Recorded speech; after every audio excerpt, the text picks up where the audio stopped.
Let's feed my sourdough starter.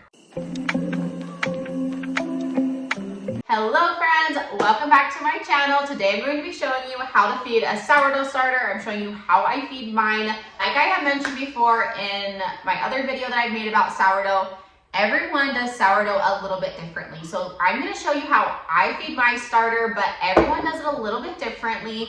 Everyone has a different method to their madness. People are going to say, you can't do this, it will ruin your starter, and then people go and do it and they're totally fine. I'm going to show you what I've learned, what I personally do, but my advice would be to go and do some research for yourself and see what works best for you, what works best for your situation, your lifestyle, because everyone's going to be a little bit different. I also feel like people get a little bit intimidated by sourdough, and so I hope to show you that it is not intimidating, that it can actually be really easy and fun. And let's get to it. So you're not gonna see my face because I wanna give you a good up close look at what I'm doing here. This is my starter and it's just been sitting in the fridge for a while. What it means to feed a sourdough starter is basically you're just feeding it fresh flour and water, and that's gonna help it grow and rise so that we can bake with it. What I'm going to be using myself to feed my sourdough starter, obviously my sourdough starter that I've already established, I'm gonna be using a digital scale to measure everything because I think it gets it most exact. I'm gonna measure in grams. I'm going to use a clean jar to feed my sourdough starter into. Some people will feed it straight into the jar they've been using. I personally keep mine in the fridge, and I'll explain that later. But I like to do a clean jar because if you look all around the jar, it's kind of nasty, and I like to make sure I'm not creating any mold or anything like that. So I just always feed into a clean jar. These are my favorite mason jars.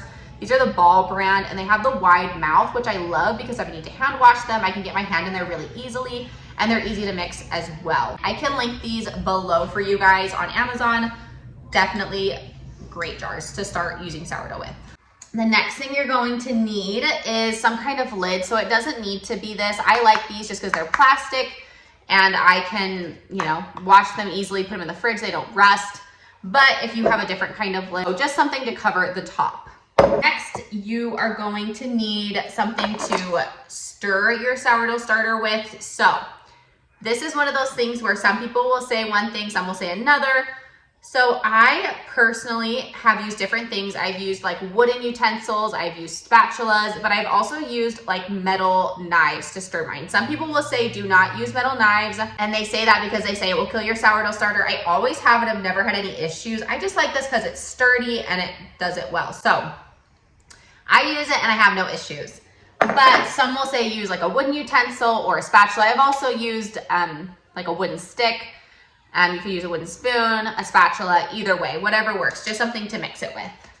Okay, so next thing you're gonna need is water and flour. So the water is purified or filtered water. I always used Great Value purified drinking water. A lot of people will say not to use tap. Some will say it's fine. I just always use this. We don't even drink our tap water, so I just use these water bottles. And then you're gonna need flour. So I keep mine in a big tub like this, but I always just use Great Value flour. And the most important thing here is that it is unbleached. You wanna make sure that when you're doing sourdough that it is unbleached flour so that it does not kill your starter. So I use all-purpose unbleached flour. So you could use unbleached baking flour, whatever you want to, or bread flour, whatever you want to use. A lot of people doing sourdough will use King Arthur flour or some of those more name brand flours. I've always used Great Value and had great success with it. So in my opinion, you don't have to spend a lot of money to do sourdough. You can use the very basic things that are not name brand. So Great Value is always my go-to. So that's all you're gonna need to feed your sourdough starter. Let's get to it. Okay, so we're gonna start with our sourdough starter that is already established. Mine has been sitting in the fridge. Once you have an established sourdough starter, there are two different ways you can maintain it. The first is the higher maintenance option, and the second, which is what I do, is the lower maintenance option. Now, the first option is to leave your sourdough starter out on your counter 24/7. Now, this requires and means that you will need to feed your starter every day. And this is why I say it's the higher maintenance option. Now, this option is great for people that bake a little more frequently, and use their starters more frequently. I, on the other hand, I don't bake with it every day. I don't use it every day. So I use the second option, which is to store it in the fridge. So what I do is I will feed my starter and then I'll let it rise, hit its peak, and then I'll either bake with it or I'll just stick it straight in the fridge. If I bake with it, I usually just bake with whatever I want to use, and then the leftover, I'll screw the lid on, stick it in the fridge. And then whenever I'm ready to use it again, I take it out, let it sit for a few minutes, and then I feed it, let it rise, hit its peak, and we're ready to go. So those are the two options. Like I said, the first one for people that maybe bake a little more frequently. The second one, lower maintenance. I have a busy life. I feel like I can't remember to feed my starter every day, or just don't have the time and energy to do it. So I do it when I want and need to. So completely up to you, but that's just how I do it. What I'm gonna do is I'm going to start with my scale, and I'm going to turn it on. And like I said before, I am doing this all in grams. And so I'm gonna switch my scale onto grams. And then I'm gonna take my clean jar and I'm gonna stick it on the scale. Now, it's really important once you have your jar on the scale to zero it out. So I'm gonna zero my scale out, make sure I have 0 grams on there. So the first thing I do is I put water into my jar. So I'm gonna put 200 grams of water. And this is where we're going to talk about ratios. So I'm adding 200 grams of water into my jar. Now I feed my starter on a 1:5:5 ratio. And you're gonna hear this a lot. There are different ratios that you can feed your sourdough starter. Some people feed on a 1:1:1, some on a 1:2:2, some on a 1:10:10. I feed on a 1:5:5 ratio.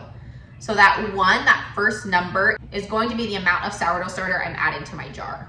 That second number, the 5, is gonna be the amount of water I'm adding. And that third number, the second 5, is gonna be the amount of flour that I'm adding to the jar. Now, what do these ratios mean? Why are they important? Feeding on a 1:5:5 ratio, so I feed mine 200 grams of water, 200 grams of flour, and 40 grams of starter. So 40 is 1/5 of 200. So I have 1/5 the amount of starter to water, if that makes sense. So people that feed on a 1:1:1 ratio would feed the same amount of starter, flour, and water. And the reason people feed at different ratios, a lot of people just starting out will feed on a 1:1:1 ratio just because it's easy. I learned using the 1:5:5, so that's why I've always done it that way.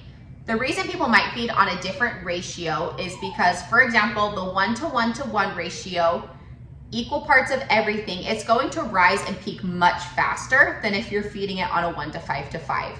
So 1:5:5 ratio, I have more flour and water mixed with my starter, so it's going to take longer for it to rise and peak and for me to be able to bake with it.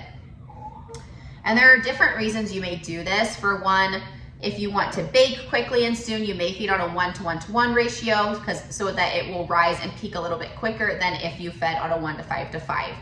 Feeding with higher ratios like 1:5:5, 1:10:10 may leave you with a more sour taste as well, since it's taking longer to rise and peak. So that's just kind of a general rundown of the ratios. So like I said, I put 200 grams of water in here. Next, I like to add my starter. So because I added 200 grams of water, I feed on a 1:5:5. I'm gonna add 1/5 of that and put 40 grams of starter in here. And mine has been sitting in the fridge for a while, so it is not very active right now. And that's why we need to feed it. And I'm gonna give that a good stir. Okay, so now that I've stirred that, I'm going to zero that out. Now, I say I like to use a scale because it's exact. If you're not like perfectly exact numbers, if you're a few grams over or under, it's not gonna be a huge deal. So I zeroed that out, and now we're gonna add our flour. I like to keep my flour in these big containers just because it's easier to maintain. And I like to use a little measuring cup to transfer the flour into my jar. This is why I like using the wide mouth, because it's a little bit easier for me to stick everything in here as well. So I'm gonna add 200 grams of the all-purpose unbleached flour.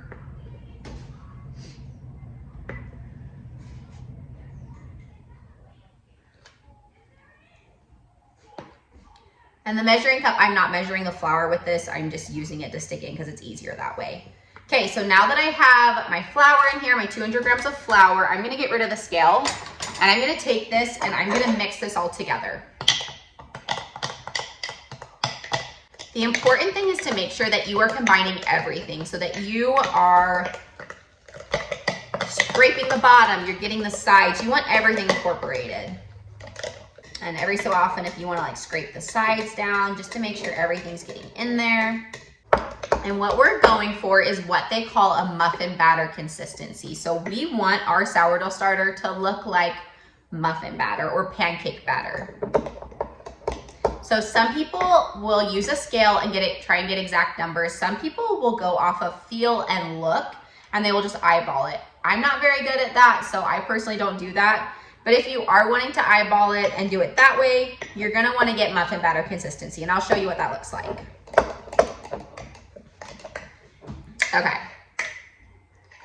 So when I mean muffin batter consistency, this looks like muffin pancake batter, probably closer to muffin than pancake, but it's just a little bit of a thicker batter. And so that's what we want our sourdough starter to look like. So now what I'm going to do is I'm gonna leave this on the counter. I'm going to take a lid and I'm just gonna set it on top. I'm not gonna screw it on at this point. I'm just gonna set this on my counter until my sourdough starter peaks. And what I mean by that, when it peaks, that means that it's ready for us to bake with. It means it's active, it's bubbly. So what I look for is it has at least doubled in size and it's bubbly on the outside. There's lots of little bubbles you can see throughout the starter. So if you're like, how in the world am I supposed to know if it doubles in size? There's a few ways you can do that. You could take a dry erase marker and just mark the jar where your starter is sitting at currently.